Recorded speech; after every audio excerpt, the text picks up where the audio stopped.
Isso parece, não, isso é tão ridículo, né? Isso é ridículo mesmo. Agora, ele também fala de que a gente sentia como um menino. Porque criança, obviamente, tem uma forma de pensar e, na verdade, de sentir diferente do adulto. Às vezes tem medo de sombra. Às vezes tem determinados questionamentos assim que a gente, puxa vida, só criança mesmo. E aí depois ele fala que também pensava, além de sentia, pensava. Quer dizer, tem criança que pensa cada coisa, né? Além de ser muito elaborada muitas vezes, né, que a gente pensa assim, mas é de uma infantilidade enorme, né? É aquela criança que pula da janela pensando que é o super-homem, né? Bota a capa, ganhou a capa, né, do super-homem, a roupa do super-homem, mas ele chega na janela e pula de verdade pensando que vai voar, e por aí vai. Agora, isso é verdade, é muito ridículo. O apóstolo Paulo fala isso lembrando de que a igreja que ele estava escrevendo era uma igreja que muitas vezes agia como uma igreja infantil. Porque os crentes daquela igreja certamente tinham ações que eram infantis. Embora a gente ache ridículo essa questão de um adulto viver como uma criança, ou se passar por uma criança, como se fosse uma criança, é triste a gente entender que tem muitos cristãos, pessoas que entregaram a sua vida para Jesus genuinamente, mas vivem como criança. E gosta de viver como criança, principalmente porque não quer responsabilidades. Já reparou? Você não passa uma responsabilidade para uma criança. Você não fala para uma criança, ó, você vai cuidar da casa agora, hoje, né? Criança de 2, 3 anos, você não fala, olha, você leva o seu irmão mais velho para a escola, né? Você não vai falar isso. Aí você se relaciona com a criança e você é adulto, você sabe que não pode encarregar e dar a ela determinadas responsabilidades, porque ela não tem capacidade. O fato é que quando o apóstolo Paulo fala assim, mas quando eu cheguei a ser adulto, eu desisti. Essa palavra é muito importante. Eu desisti das coisas próprias de menino. Essa desistência é dizer assim, não, eu não quero mais agir como menino. Eu quero, de fato, ter um comportamento adulto. É nisso que a gente tem que se apegar agora e hoje em particular. Você, não sei qual a sua idade, desde a pessoa mais nova até a pessoa de mais idade, hoje aqui, tem que entender que nós temos que fazer uma decisão por desistir das coisas próprias de menino na nossa própria vida. Nós temos que tomar posse do que Deus já nos deu. Deus, o verdadeiro Deus, já nos deu condições de agirmos como pessoas maduras, adultas na fé. Então a gente não pode, de maneira nenhuma, agir como se fosse uma criança. E muitas vezes a gente percebe que nós agimos muito como criança quando a gente quer sempre ser cuidado. A gente não cuida de ninguém, porque criança não cuida de ninguém. Criança, geralmente, tem que receber o cuidado das pessoas. Até a orientação, não pode fazer isso. Não, você não pode brincar com gilete. Ah, mas eu quero. Não, não pode brincar com gilete. Ah, né? E aquela coisa toda. Muitas vezes nós, como adultos também, crianças espirituais, fazemos assim. O grande problema é que nós vamos ficando infantilizados de verdade. Nós precisamos desistir de sermos crianças espirituais.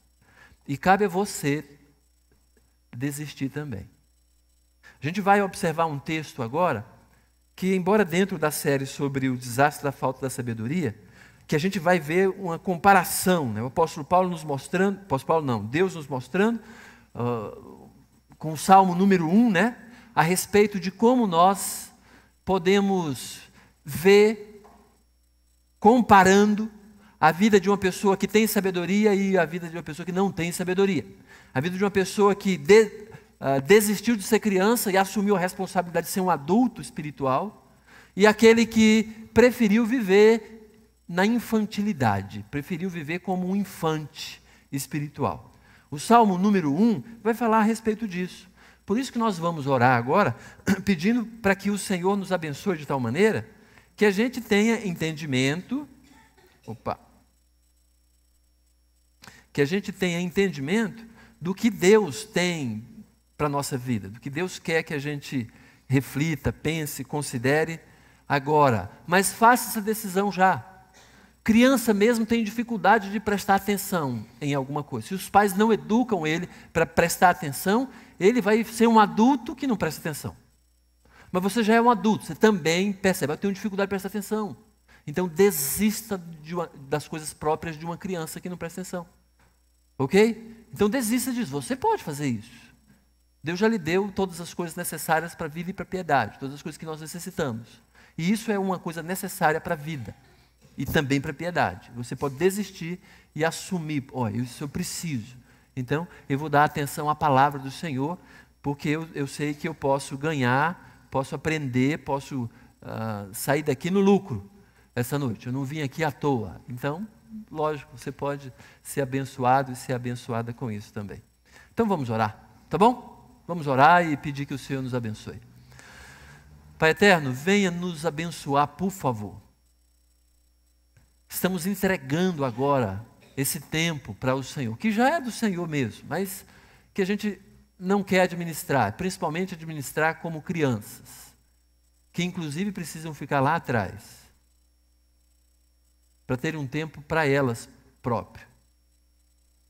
Um tempo diferente. Nós certamente nem queremos ser tratados como crianças, mas também queremos dizer para o Senhor que reconhecemos agora que precisamos tomar uma decisão, desistindo das coisas próprias de crianças.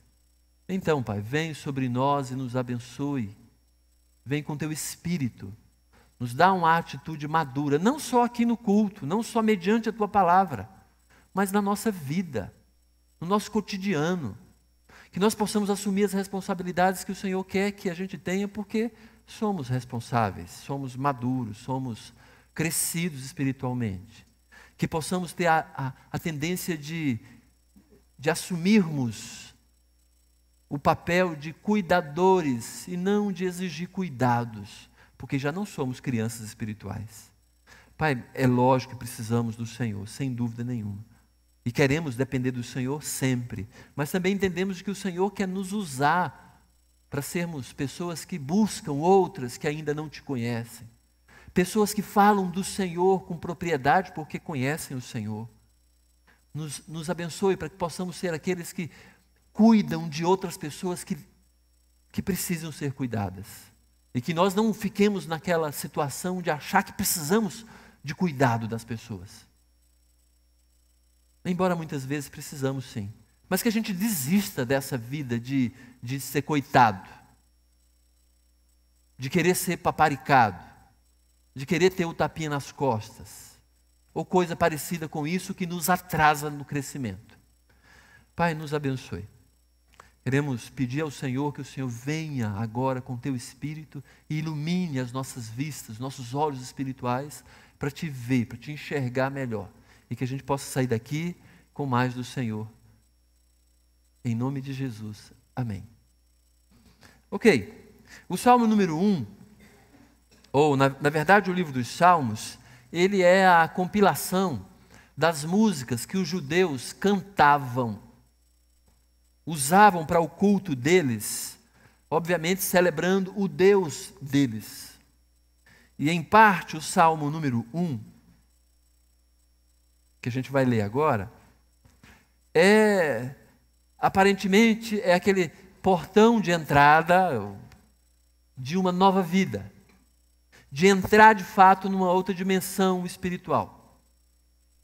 Só que é interessante que o salmista, ele vai abrir o saltério, o livro dos Salmos, com um salmo que relata a respeito da grande diferença de uma pessoa que é sábia com uma pessoa que não é sábia.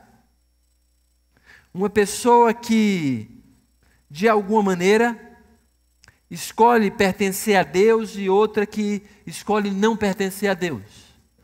Nós já vimos em Provérbios de que o princípio, o start, o início da sabedoria é o temor ao Senhor. E o Salmo número 1 do livro de Salmos vai nos apresentar a grande diferença, o fim, o começo, o meio e o fim de duas pessoas. Duas pessoas que são diferentes por conta da maneira que age, reage, vive com relação a Deus. O Salmo número 1, então, começa dizendo bem claramente: bem-aventurado o homem que não anda no conselho dos ímpios, não se detém no caminho dos pecadores, nem se assenta na roda dos escarnecedores. O salmista começa falando de algo até do lado negativo. Bem-aventurado o homem que não faz determinadas coisas. Porque muitas vezes a gente fica pensando que feliz, ou falando de coisas positivas, né? Feliz é aquele que faz, aquele que faz, aquele que faz. Mas é bom a gente reconhecer também que algumas coisas não devem fazer parte da nossa vida nunca. E ele, engraçado, no primeiro verso aqui, o salmista usa 3 verbos impressionantes, falando dessa pessoa. Na verdade, feliz, bem-aventurado, aquela pessoa que é satisfeita, alegre, ou mais do que isso, uma pessoa que no seu interior ela é realizada, é feliz. Bem-aventurado aquele homem ou aquela pessoa que não anda no conselho dos ímpios, que não se detém no caminho dos pecadores, nem se assenta na roda dos escarnecedores. Esses 3 verbos aqui, talvez a gente já consiga identificar uma certa progressão nesses verbos. Porque ele começa falando do andar, depois do parar, no se deter, e depois no se assentar. Dá para perceber? A gente começa a perceber isso, né? Ele fala, bem-aventurado o homem que não anda, e usa o verbo andar, né? Depois ele fala que não se detém, quer dizer, não stop, não para. Ok? Que já é mais que já é perigoso andar por caminhos indevidos, mas quando para na vida indevida já é um negócio assim grave, já é grave. Mas aí ele conclui aqui falando, ou talvez o ápice dessa progressão de ideias, não é progressão de valores não, na verdade é regressão, vai piorando, né? Andar, se deter e se assentar, né? É verdade, a pessoa se derrama, ela não só parou, mas como ela já faz parte. E aí, obviamente, cabe a gente entender um pouco a respeito disso. Ele começa falando que não anda no conselho dos ímpios. A ideia de andar aqui não anda no conselho daquelas pessoas que são criminosas, daquelas pessoas que são desonestas. Quer dizer, ele está falando não anda. Tem o seu caminho, as suas escolhas, na verdade, né? Não baseado no conselho, ou na direção, ou no propósito de uma pessoa que não conhece Deus. Ele fala ímpio aqui, embora essa palavra ímpio tenha 2 relações. Aquela pessoa que é criminosa, aquela que não, obviamente, é desonesta, mas aquela também que não conhece Deus, né? É pagã, aquela que, na verdade, não tem relacionamento nenhum com Deus. Então, bem-aventurado o homem que não faz as suas escolhas, não anda debaixo do aconselhamento dessas pessoas. Então, o seu propósito de vida não passa por ficar ouvindo aquele que, obviamente, é uma pessoa desonesta. É uma pessoa que não conhece Deus. Embora muitas vezes uma pessoa que não conhece Deus, talvez pelo uso do Senhor, possa nos ajudar a entender determinadas coisas. Embora possa muitas vezes até servir por causa da nossa grossura, por causa da nossa falta de maturidade. É aquele camarada que não conhece Deus. Eu me lembro muito bem, uma vez que fui repreendido porque, mesmo novo na fé, falei um palavrão. Um palavrão que é comum. Palavrão que você ouve na televisão. Nem quero falar, obviamente. Mas um descrente falou para mim. Eu não sabia que crente falava palavrão. Eu não sabia que crente falava palavrão. Aquilo ali me fez, obviamente, envergonhado. Tive que parar um pouco. Vou catar os cacos da minha cara no chão, né? E vou juntar de volta. Mas aquilo foi tão produtivo para a minha vida. Mas nesse sentido, presta atenção, nesse sentido, a gente obviamente pode ter esse aprendizado. Mas você acha que é o modelo de Deus? Não é. É por causa do meu pecado, muitas vezes, ou do nosso pecado, que a gente precisa de um tapa na cara, como Balaão precisou ouvir a mula, o jumento falando com ele. Não é uma coisa natural. O fato não é ideal, conforme o que Deus quer. O fato é que a pessoa que é feliz é aquela que não vai andar no conselho dos ímpios. É engraçado porque essa pessoa não temia e nem vivia uma vida sem falar palavrão. Falava muito palavrão. É engraçado isso, né? Então, muitas vezes, se você não sabe viver como um cristão, porque fica dando mau testemunho em algum lugar, principalmente coisas relacionadas a dinheiro ou imoralidade, pergunte um descrente, ele vai saber como é que você tem que agir. Embora vai querer que você haja como um ímpio, vai querer. Mas ele tem um padrão que ele vai falar assim, não, você é crente, não pode ter lucro desonesto. Você não pode, um crente não vai assistir BBB. O cara vai falar isso, porque tem muita imoralidade, e isso não diz respeito a uma vida correta. Não anda no conselho dos ímpios. Quantos conselhos os ímpios dão para a gente? Quantos? Muitos. Televisão, então, que não tem temor a Deus, ninguém ali, ninguém, quer te colocar mesmo no chinelo. Depois já vai calar com a sua vida, vai te humilhar também. Vai te humilhar. É aquele que te oferece bebida. É assim? É. Você está em algum lugar, ele vai te oferecer bebida e o objetivo é daqui a pouco que você beber um gole, ele vai apontar o dedo na sua cara. É assim.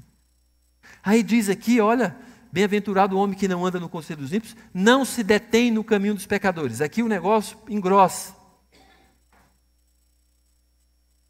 Embora possamos fazer algumas coisas, ou passar em lugares que não são convenientes, estacionar é o grande problema. Ou talvez é um dos piores problemas para a gente. E isso a gente muitas vezes pode ver isso. Aquela pessoa que percebe que é errado, mas se detém no erro. Fica enamorando o pecado. Aqui, gente, eu chego a falar, acho que vocês já ouviram aqui, de que nós que pertencemos a Deus nunca caímos no pecado. Nós entramos no pecado. Não tem esse negócio da pessoa, de repente, pequei, né? Não, tem todo um processo de você perceber se escolhe certo ou se escolhe errado. E você escolhendo errado, você acalentou isso, nós acalentamos, para depois culminar no chafurda, né? No assentar. Esse assentar aqui é o mais grave, mas o deter, de fato, já é aquele pecado que, de alguma maneira, a gente deveria ter lançado longe. O exemplo clássico disso é a internet. Quantas opções vão aparecer para você se deter em alguma coisa indevida? Vai aparecer, sim. No seu e-mail, que tem todo tipo de spam, aquela coisa lá, aí aparece aquele e-mail que é uma sugestão imoral. É lógico, o que Deus quer para a gente? Vou deletar e vou botar no spam também. Isso aqui não vai, dessa fonte não vai chegar mais para mim. O se deter é clicar para ver. Ou coisa parecida. Você já foi dominado. Já foi... Agora, o que eu estou falando com isso? Porque o passar, o andar, é como andar na rua.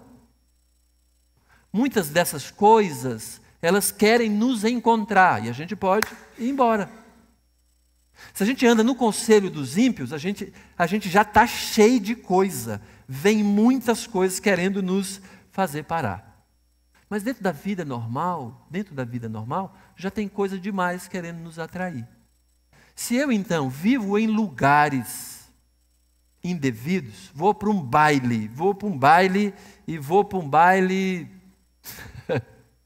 gay, não. Ou vou para um baile qualquer, uma festa de não sei o quê, pré-carnaval. O que você acha? Não, aí o cara vai falar, não, eu vou, já sei, vou evangelizar lá. Vai nada. Não vai, geralmente não vai. E pode, mas poderia, eu acho que poderia. Até creio que poderia sim. Mas a gente fica pensando assim, não, é o coração da gente maquinando para, de alguma maneira, ser vítima ou se colocar como vítima depois. Andar nos conselhos dos ímpios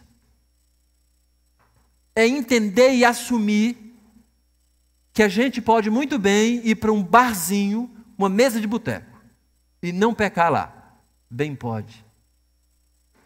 Mas anda no conselho do ímpio. O ímpio quer isso. Se deter é parar lá e contemplar e gostar daquilo. Agora vem o fracasso total. Nem se assenta na roda dos escarnecedores.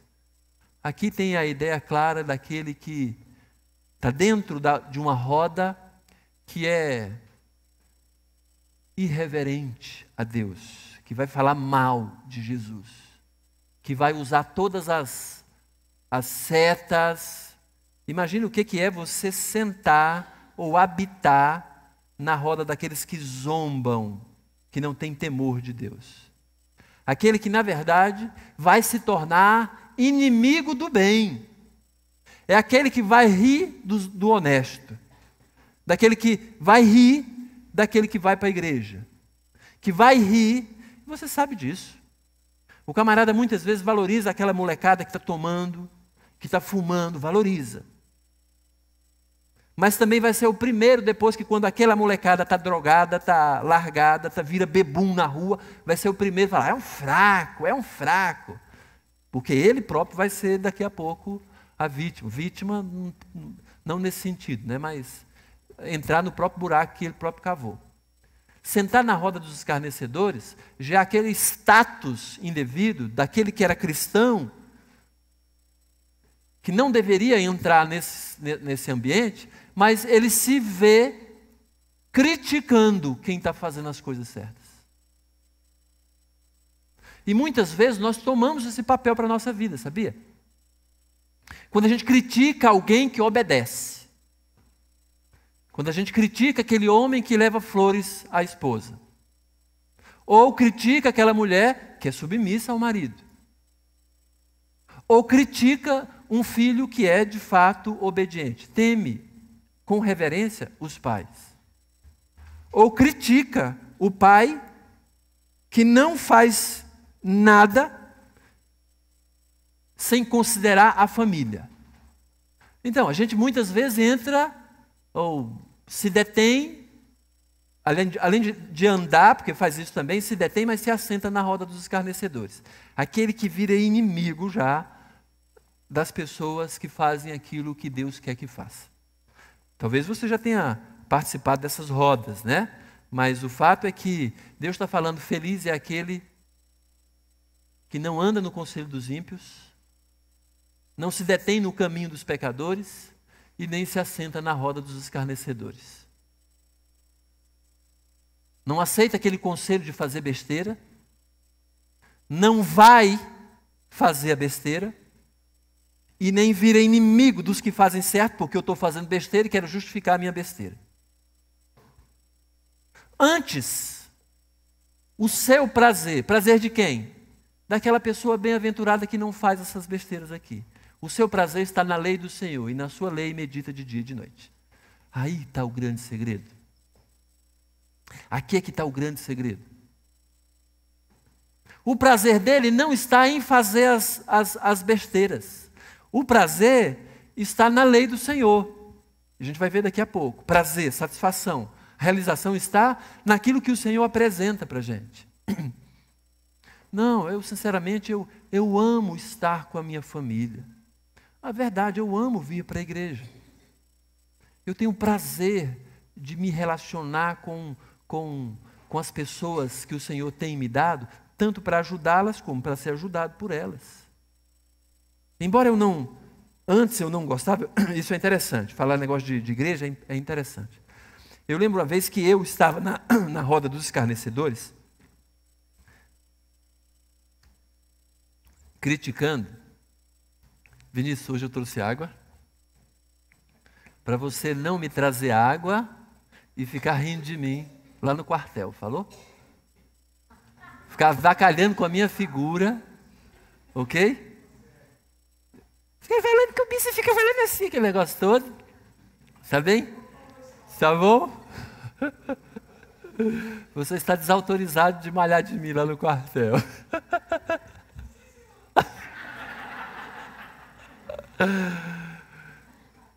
Então, uma vez, eu estava... O que eu estava falando? Na roda dos escarnecedores, lembrando, falando de igreja. Obrigado. Estava falando a respeito de...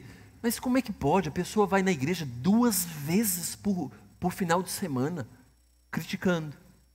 Aquele primeiro contato que eu tive com a igreja.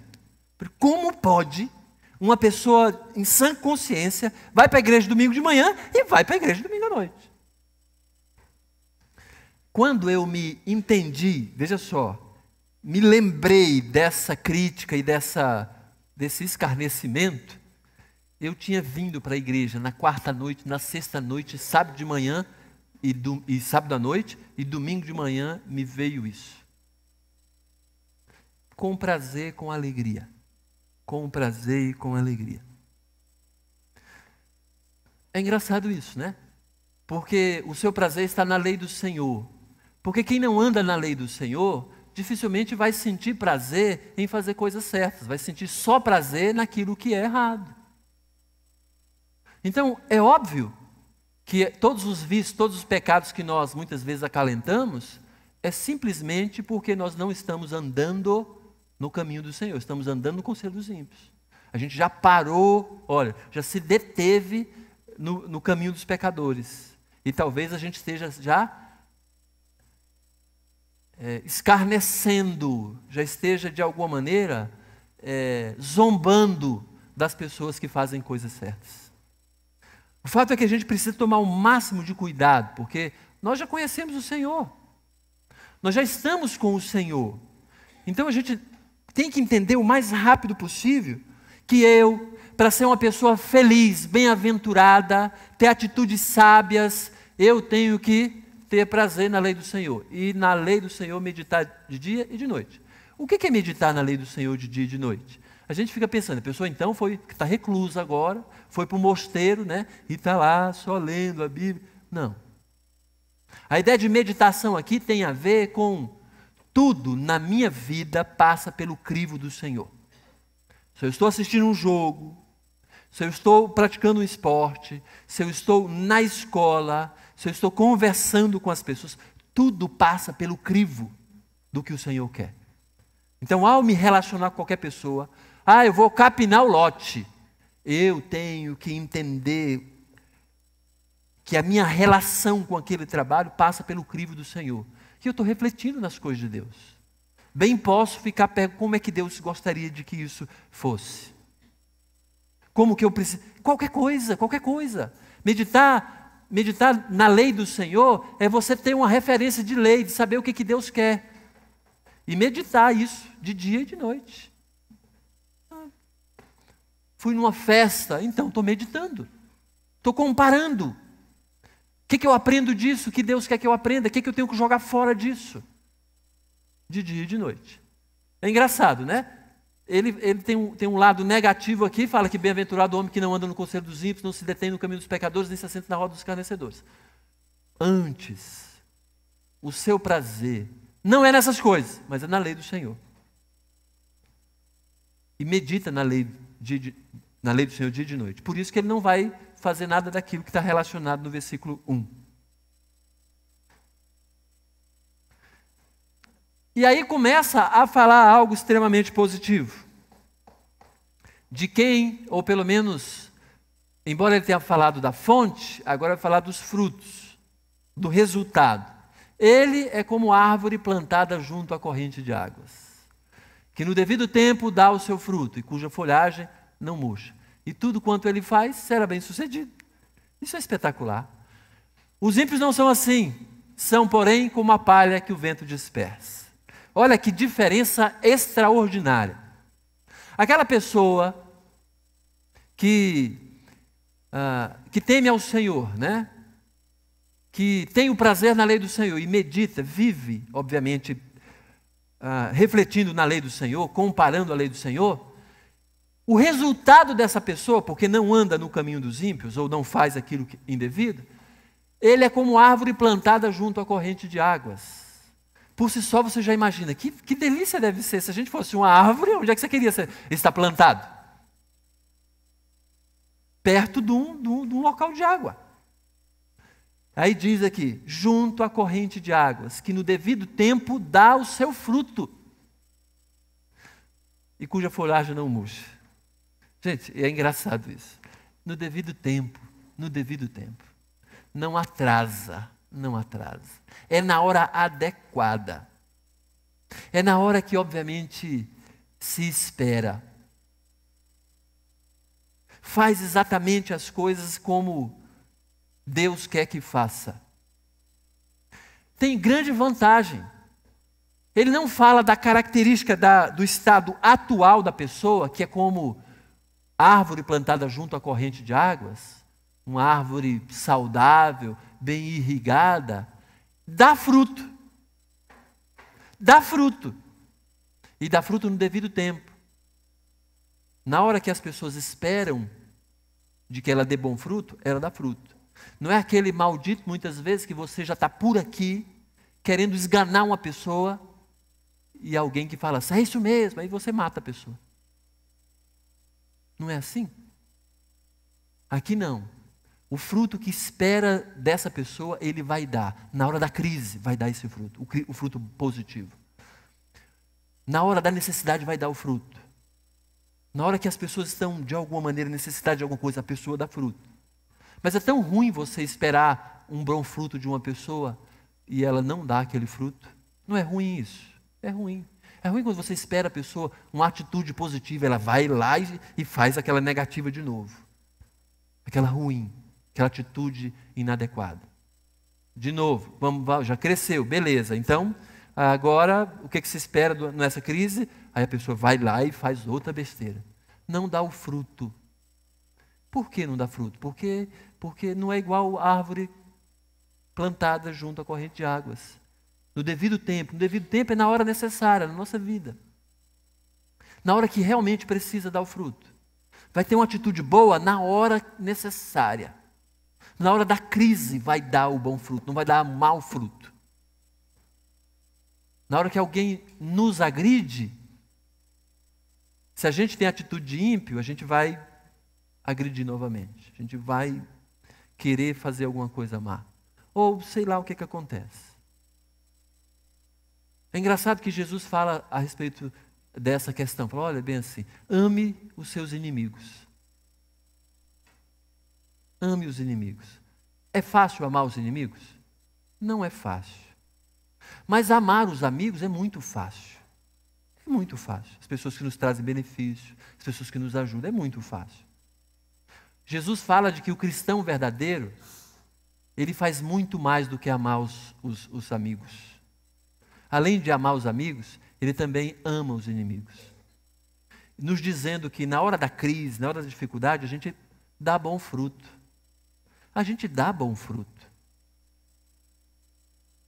Se alguém joga água quente na gente, a gente não vai dar um tiro na pessoa. A gente não vai dar um tiro na pessoa. E tudo quanto ele faz será bem sucedido. Embora ele diga que essa pessoa tem uma vida que dá bom fruto, a folhagem não murcha, quer dizer, as pessoas vão esperar dele coisas boas. Não é igual muitas vezes no tempo seco que a gente fica aqui no DF, né? Período ali principalmente de agosto, setembro, né? Que a gente vê uma nuvem até... Aqui no Gama parece que demora mais chegar a chuva, né? Parece que chega por lá, né? Aí vem a nuvem, a gente pensa, que beleza, vai chover, e a nuvem passa, né? Ou era uma nuvem seca. A gente, pô, que coisa, né? Então... Nuvem, a gente pensa, nuvem é para dar a chuva, né? Aí não é. Quer dizer, cria uma esperança e aquela esperança ela é frustrada. Não, cuja folhagem não murcha. A pessoa pode esperar que ela vai dar bom fruto. Pode se fiar, pode confiar na pessoa. Você pode dar a chave da sua casa para a pessoa. Tudo quanto ele faz será bem sucedido. Aqui lança para o futuro. Então, tudo que ele se empenha em fazer, ele vai ter bom resultado. Ele vai ter. Essa é aquela grandes promessas que Deus nos dá, ok? Deus nos diz de fato que teremos sucesso nos nossos empreendimentos. O sucesso da perspectiva de Deus, embora a gente não tenha toda a qualidade de falar a respeito disso, né? Mas o que ele diz aqui é isso aqui: vai ser bem-sucedido. Será reconhecido como alguém que tem vigor, é forte, porque a folhagem não murcha. Vai ter bons resultados, é fato. Então ele apresenta duas figuras aqui: é como árvore boa, plantada num lugar que é tem nutrição e tem o que necessita e vai dar bom fruto, e também vai ser bem-sucedido. A ideia talvez aqui seja de um negociante. Então tem essas duas figuras, daquele homem que teme ao Senhor. Versículo 4, os ímpios não são assim, são porém como a palha que o vento dispersa. Como é que nós queremos ser? É engraçado que ele alista os ímpios como palha. Gente, que coisa mais interessante, né? Palha ou árvore plantada junto à corrente de águas? Palha que o vento dispersa. Palha que o vento dispersa. Para que serve palha? Fala para mim. Para ser queimada, né? A gente fala para ser queimada. Palha, para que serve? Você espera fruto de folha seca? Não espera. Não espera. Não espera mesmo, né? Os ímpios não são assim, são porém como a palha que o vento dispersa.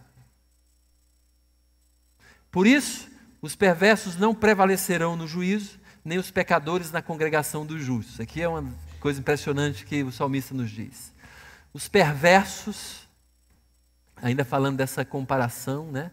Essas pessoas, os irreverentes, as pessoas que não têm temor a Deus, não se sairão bem no juízo, no julgamento. Não prevalecerão, não sairão bem.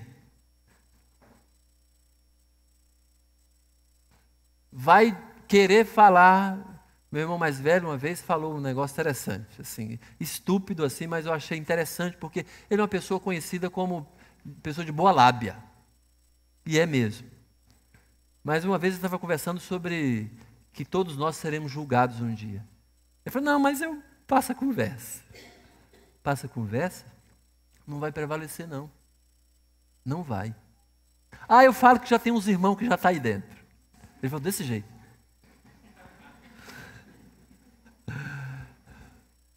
Bicho, essas coisas mesmo, né? É irreverente. Mas não vai prevalecer no juízo, não. E aí nem os pecadores na congregação dos justos. É engraçado, não vai se dar bem na igreja, na congregação dos justos. A igreja verdadeira do Senhor Jesus, eu entendo que nós somos assim, as pessoas que não querem caminhar com Jesus, ela vai se destacando, e daqui a pouco ela não vai querer permanecer. Vai dizer um monte de coisa, vai falar: vocês são exigentes demais. E nem, olha, exigente, é a palavra de Deus que é exigente. Aí começa a listar uma série de coisas. Não vai prevalecer, não vai se dar bem, vai ser um destaque para o mal. Ou vai ser expulsa, ou de alguma maneira não vai ficar, nem os pecadores na congregação dos justos. Na congregação dos justos, porque o perverso pode ficar numa congregação dos ímpios, dos justos não vai conseguir ficar.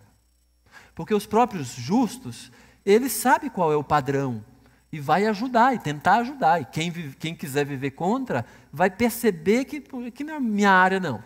A minha área é um boteco. Boteco espiritual, sei lá o que é. É um parque de diversão gospel, ou coisa parecida, né? E versículo 6, terminando aqui, diz: pois o Senhor conhece o caminho dos justos, mas o caminho dos ímpios perecerá. Aqui é algo especial. A palavra conhece aqui tem a ver, sabe por experiência. Pois o Senhor sabe por experiência o caminho dos justos. Engraçado, né? Não é que, aí não está falando que Deus conhece, porque Deus conhece todas as coisas. Nesse negócio assim, Deus sabe, Deus ele é onipresente, né? Onipresente, conhece todas as coisas. Não é isso que o salmista está falando.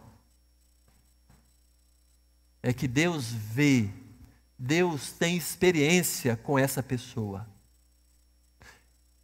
Pois o Senhor tem experiência com relação ao caminho dos justos.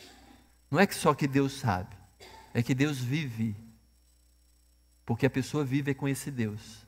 Agora, o caminho dos ímpios, ele perecerá, sofrerá dano, sofrerá dano. Talvez a gente já saiba disso na igreja, nós já sabemos disso. Nós já sabemos que muito melhor é ser honesto, é fazer o que é correto. Muito melhor é obedecer. Não sabemos? Você não sabe disso? Sabe, a gente já sabe disso. Mas o caminho dos ímpios, ao final, aquilo que muitas vezes parece bom agora, o camarada é corrupto, o cara é ladrão, ele está se dando bem, está se dando bem, está se dando bem. E o salmista lança aqui, olha, no julgamento, nada disso vai passar. Embora muitas vezes a gente não consiga identificar que a pessoa está má agora, com medo. Está gastando dinheiro lá no céu, na Suíça, aquele negócio todo, né? Mas obviamente não tem paz como nós temos. Obviamente não tem paz. Mas, mesmo que de alguma maneira ele consiga superar muita coisa e parecer aos nossos olhos que a pessoa se dá bem, no juízo ele vai se arrebentar. No juízo não tem escapatória. O Senhor conhece o caminho dos justos, mas o caminho dos ímpios perecerá. Esse texto aqui, a gente já, pelo menos estou entendendo que a gente já sabe, a comparação do justo e do ímpio, na verdade a fonte e o fruto da vida justa, está falando para a gente a respeito da sabedoria. Está falando basicamente da fonte da sabedoria e do fruto que pode nos dar a sabedoria. A fonte da sabedoria, e vamos terminar com essas duas colocações aqui. A fonte da sabedoria está em temer o Senhor, ou temer ao Senhor, aprendendo a valorizar e gostar do que é bom. A fonte da sabedoria está em temer o Senhor, temer o Senhor, temer o Senhor. Aprendendo a valorizar e gostar do que é bom. Valorizar aqui eu gostaria de que a gente refletisse acerca da ideia de que nós nós valorizamos ou desvalorizamos as coisas. Nós damos valor às coisas, nós valoramos as coisas. Tem coisas que você não paga 1 centavo. Molho de jiló. Não quero. Não, nem de graça. Muitas pessoas falam assim. Embora outras pessoas valorizaram aquilo, passaram a gostar e falam, rapaz, eu pago um negócio desse. Eu como, eu gosto. Ok? Apesar de muita gente não gostar. Ok? Eu estou falando valorizar e gostar. Exemplo. Você não valoriza a boa saúde? Precisa se alimentar bem, precisa fazer uma atividade física, precisa cumprir com algumas responsabilidades. Mas você gosta dessas responsabilidades? Geralmente não. Quer dizer, você sabe que tem que valorizar o cuidar da saúde, mas não necessariamente você gosta de cuidar da saúde. Porque cuidar da saúde, o reflexo disso é uma vida boa. Mas tem um custo. E esse custo faz com que muitas vezes a gente não goste. A fonte da sabedoria é temer ao Senhor, aprendendo a valorizar e gostar do que é bom. O que é bom na sua vida? O que você entende que é bom espiritualmente? Já sei, pastor. Ler a Bíblia, ir à igreja, ser honesto, ajudar as pessoas. É claro. Então, eu preciso valorizar essas coisas. A gente ensina os nossos filhos a valorizar algumas coisas e a desvalorizar outras. A sua relação com Deus, você valoriza ou desvaloriza Deus? A sua relação com a igreja, você valoriza e ensina o valor ou ensina a desvalorizar? É assim mesmo. Se você dá valor a alguma coisa, você vai longe por aquilo. Mas se você não dá valor, qualquer coisa que aconteça, você mostra que aquilo não te vale 1 centavo. Por isso que a gente tem que valorizar o que é bom e gostar do que é bom. Mas primeiro você precisa valorizar coisas boas. Ah, é verdade, eu sou honesto, eu cumpro minhas tarefas, minhas obrigações sociais, né? Joia. Mas você precisa valorizar e gostar daquilo que é bom. Nós precisamos aprender a valorizar. Se a gente não aprender a valorizar, a gente não vai gostar. É engraçado, né? Que toda mãe, ou grandes oportunidades que as mães têm de ensinar os filhos a comerem, a comer bem, comer coisas saudáveis, é ensinar a valorizar. Eu lembro lá em casa que as meninas, até hoje, quando não tem uma coisa assim que gosta muito, elas perguntam logo: para que serve isso? Porque desde cedo, eu lembro a Ivonilce falando, tem que comer cenoura porque, olha, ajuda a pele. Quer dizer, inculcando nas meninas o valor. Não gosta, mas agora parece coelho para comer cenoura. A gente aprende a valorizar e pode ensinar as pessoas o valor que nós damos e elas vão aprendendo também. Mas estou falando mais da gente mesmo, precisa valorizar e gostar do que é bom. Eu lembro quando era anêmico, né? E uma médica falou, você precisa comer verduras escuras. E até falou, isso lá atrás, né? Não vou nem falar quando foi, mas foi lá atrás, né? E falou, e uma médica falou, você precisa comer beterraba. Eu não gostava de beterraba. Embora depois a gente descobre que beterraba dá mais energia do que propriamente ferro, né? Mas eu não gostava de beterraba. Mas quando ela falou que, porque eu era doente, a doença que eu tinha podia ser resolvido com isso, eu valorizei. E hoje muito gosto. Gente, isso tem a ver com a vida espiritual nossa. Isso está relacionado. A fonte da sabedoria está em temer ao Senhor. E a gente pode aprender a valorizar e gostar do que é bom. Não gosto de cantar na igreja. Adorar assim cantando. É próprio do cristão fazer isso em culto junto aqui. Ah, não gosto? Passe a valorizar. E vai gostar daqui a pouco. Muitas vezes a gente valoriza tanta coisa, né? E a gente percebe como que as pessoas dão valor a determinadas coisas. Eu lembro quando a gente era adolescente, eu saindo da adolescência, até adulto, lá em casa mesmo, tinha um eletrodoméstico que era o nosso preferido. Geladeira. Geladeira. Às vezes a gente sabia que não tinha nada naquela geladeira. Passava perto, abria. Eu acho que alguns aqui também têm essa mania. Sim ou sim? Está vendo aí? Não tem nada para fazer, passou perto da geladeira, abre. E lá em casa tinha água e água e água. Né? Vai lá um arroz de mais cedo, né? Que a gente já sabe até a posição. A Letícia pegou essa herança lá de cá, lá da minha família, a Letícia. Volta e meia e Ivonilce. O que você sabe desse? Não tem nada que te interessa aí, assim. Né? Porque ela abre e fica filmando. Olha tudo, olha ali. Fecha do mesmo jeito. Sem pegar nenhum alface, né? Alguma coisa assim. A gente percebe isso, o valor. Por quê? Porque muitas vezes a gente de nada corre atrás das coisas que a gente gosta. Valoriza.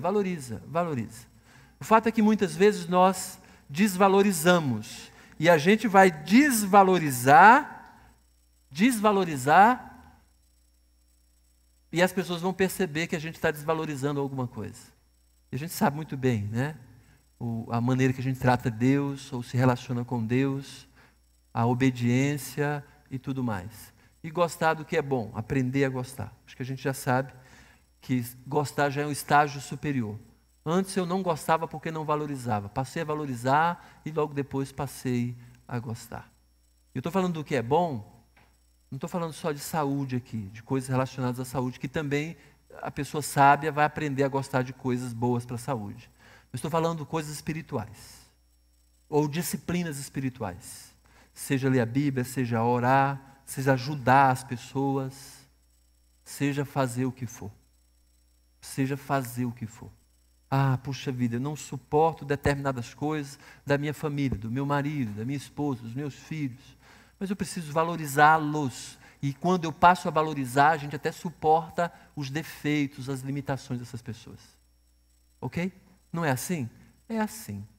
E a gente tem que aprender a fazer isso. Por fim, o fruto, quer dizer, o resultado de termos vida sábia, disso aqui tudo, é que a gente vai ter sucesso em tudo que a gente se empenhar a fazer na vida. Embora a palavra sucesso, ela tenha várias conotações, mas sucesso verdadeiro da perspectiva de Deus, ok? Da perspectiva de Deus. Se é ter dinheiro naquele momento. Se é aprender coisas que você não aprenderia de outra maneira, mas você se empenhou, você vai sempre ter bons resultados. Vai ter bons resultados. Ah, esse projeto, essa situação, puxa vida, quem teme ao Senhor, aprende a valorizar e gostar do que é bom, vai ter sucesso. Vai ter sucesso. Então, a gente pode exemplificar isso muito facilmente com estudo, né? Com estudo. A ideia de temer ao Senhor é o objetivo da vida. Eu tenho esse objetivo, de glorificar o nome de Jesus. Então o objetivo é passar de ano, aprendendo a valorizar e gostar do que é bom. Tem matérias que você gosta, tem matérias que você detesta. Mas se você vai precisar de passar naquela matéria que você detesta, você tem que valorizar a matéria. E muitas vezes professores falham nisso. Muitos professores falham porque não passam o valor da matéria. Quando passa o valor da matéria, opa, preciso disso. Aí começa a gostar. Aí passa adiante, tem sucesso. Então, a fonte de sabedoria na vida de tudo é temer ao Senhor, aprendendo a valorizar e gostar do que é bom. E o fruto, o resultado disso é ter sucesso em tudo que a gente for fazer na vida. Ok? Vamos orar e pedir que o Senhor nos faça sábios. E a gente tem muitas maneiras de colocar isso em prática essa semana. Muitas. Muitas. E você pode alistar. E comece fazendo isso agora, naquilo que você já identificou. Senhor, eu preciso melhorar nisso. Eu preciso valorizar. Eu quero temer ao Senhor mais ainda, mas eu preciso aprender a valorizar e gostar daquilo que é bom, da obediência. E você pode colocar diante do Senhor agora e fazer isso. Coloca diante do Senhor, confessando o seu pecado. Senhor, me dá mais entendimento do valor disso e daquilo que eu preciso. De ser santo, de ser mais amoroso, de ser honesto, de ser uma pessoa pacificadora, ajudadora, de ser uma pessoa que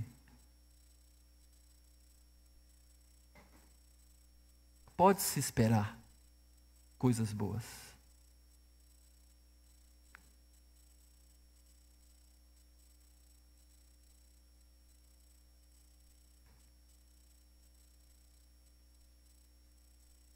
Pai eterno, muito obrigado, Senhor, pelo encorajamento que o Senhor nos dá, para que a gente realmente consiga aprender mesmo a valorizar aquilo que o Senhor quer que valorizemos.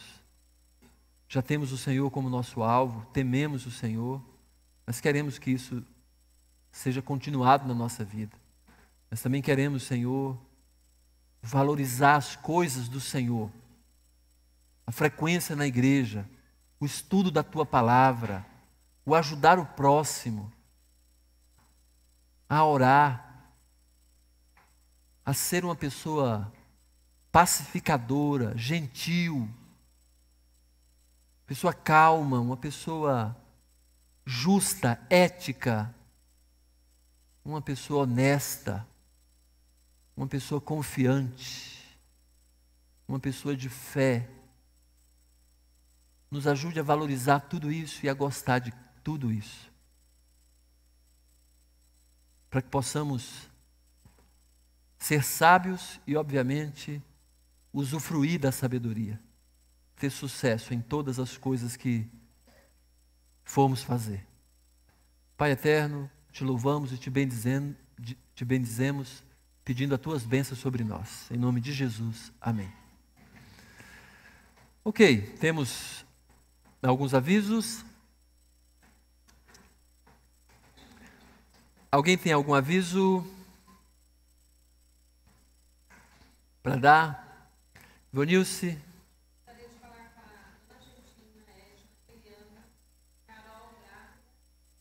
Carol grávida? Só tem uma Carol grávida aqui, né? E a Flávia? Ouviram? Ok. Outro aviso? A Ellen pediu para avisar e lembrar que as pessoas que participam do culto infantil deverão estar aqui na próximo sábado, às 3 horas da tarde. Ok? Reunião do Ministério de Culto Infantil. A Ellen chama a igreja para os que participam desse ministério para uma reunião no próximo sábado, às 3 horas. Anotem na sua agendinha, por favor. Outro aviso? Estejam em oração, por favor, pelo acampamento que teremos em abril, no feriado de Páscoa. Agende. Já tem gente que já está trocando as suas escalas justamente para não faltar naquele dia, naquele evento. Faça isso também. Também... Ok, só isso. Alguém mais? Se não temos nenhum aviso, vamos ficar de pé.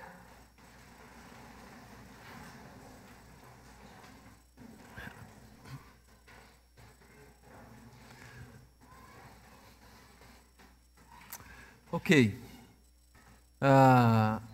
Carla, você pode dar notícia da sua filha, por favor?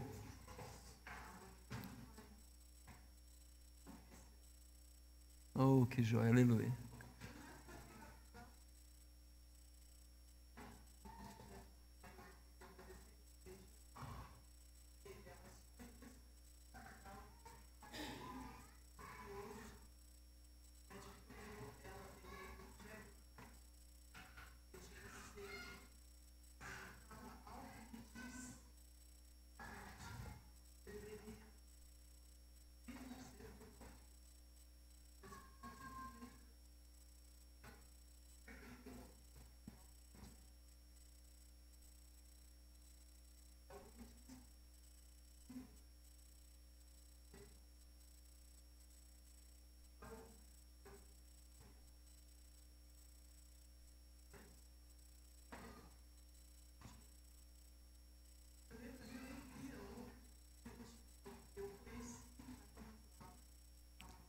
Ok.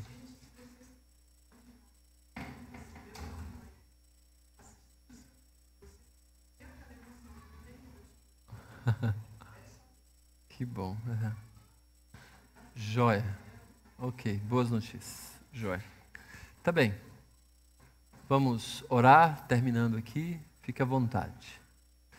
Que a graça do nosso Senhor Jesus, o amor de Deus, o Pai, a comunhão e a consolação do Espírito Santo seja com todos que estamos aqui hoje e sempre.